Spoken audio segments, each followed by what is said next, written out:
নারী জাগরণের অগ্রদূত এবং প্রথম বাঙালি নারীবাদী, যার আবির্ভাবে নারীরা পেয়েছিল সম্মান, সম অধিকার।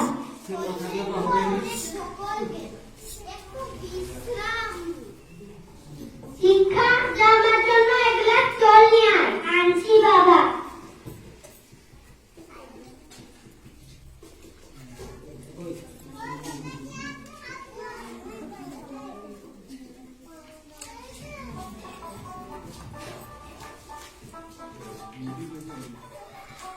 বেগম রোকেয়া সাখাওয়াত হোসেন নারী জাগরণের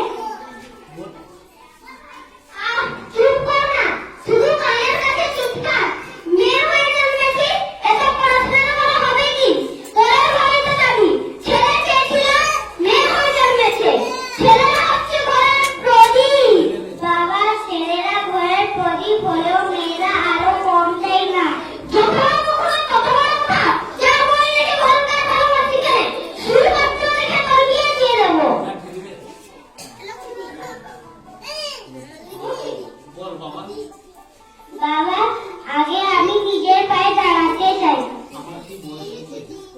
আমার কি বয়স হয়েছে? এখন আমি পড়বো, খেলবো, বড় হয়ে কিছু করবো। করাচ্ছি। দেখ শিক্ষা, যা করবি গিয়ে শ্বশুর বাড়িতে করবি। দেখ, এইটা আমার শেষ কথা, মনে থাকে যেন। বাবা, আগে আমি নিজের পায়ে দাঁড়াতে চাই। তোর ঠ্যাং ভেঙে দেবো। নিজের পায়ে দাঁড়াতে চাই। ছোটবেলায় রোগে ভুগছিলি, তখন যদি মরে যেতি, আজকে তোর আর বকবক শুনতে হতো না। এইভাবেই তো কথা শুনিয়ে শুনিয়ে মাকে মেরে ফেললে, আর কাকে কাকে মারবে? কি এত সাহস? আমার কথার উপর কথা? বাবা, লাগছে। তোর মায়ের কথা চলতো না, তোর কথা চলবে? শ্বশুর বাড়িতে গিয়ে যদি এইভাবে করি, তাহলে জীবন সব চলে যাবে। এইসব বই পড়ে পড়ে জ্ঞান হয়েছে না? দেখ আমি কি করি। না বাবা, এইসব বই পড়া ছেলেদের সময় তোদের না। হ্যালো, কোচ বাবু?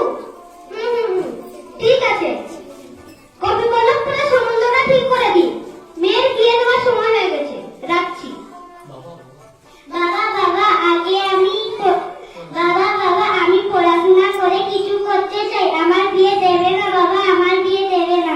হ্যাঁ, তোর ইচ্ছে সারা জীবন আমার ঘোড়ার বনোয়ার থাকতে, সেটি হচ্ছে না। আমি আমি কালকেই তোর বিয়ে দেওয়ার ব্যবস্থা করছি।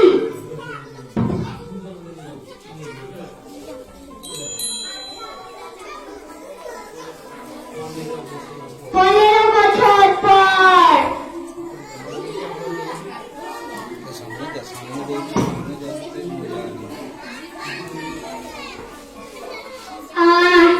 বেশ কয়েকদিন রোগে ভুগলাম, এখন একটু সুস্থ বোধ করছি। কি মশাই, কেমন আছেন? আরে আসুন আসুন, এখন একটু সুস্থ বোধ করছি। বড় পরিশ্রম গেল ডাক্তার ম্যাডামের উপর, দিন রাত করে আপনার চিকিৎসা করে বাঁচিয়ে তুললেন। ডাক্তার ম্যাডামকে ধন্যবাদ জানাতেই হবে। এই তো ডাক্তার ম্যাডাম এসে গেছেন। আসুন আসুন, আমি আছি আর কাছে।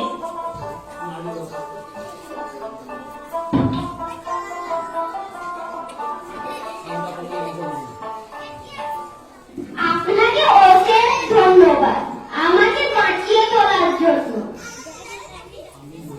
আমি বলি, আপনাকে কি দিতে পারি? প্রতিজ্ঞা, কোনো মেয়েকে ছোট চোখে দেখবে না, ভাববে না ওরা কিছু পারে না।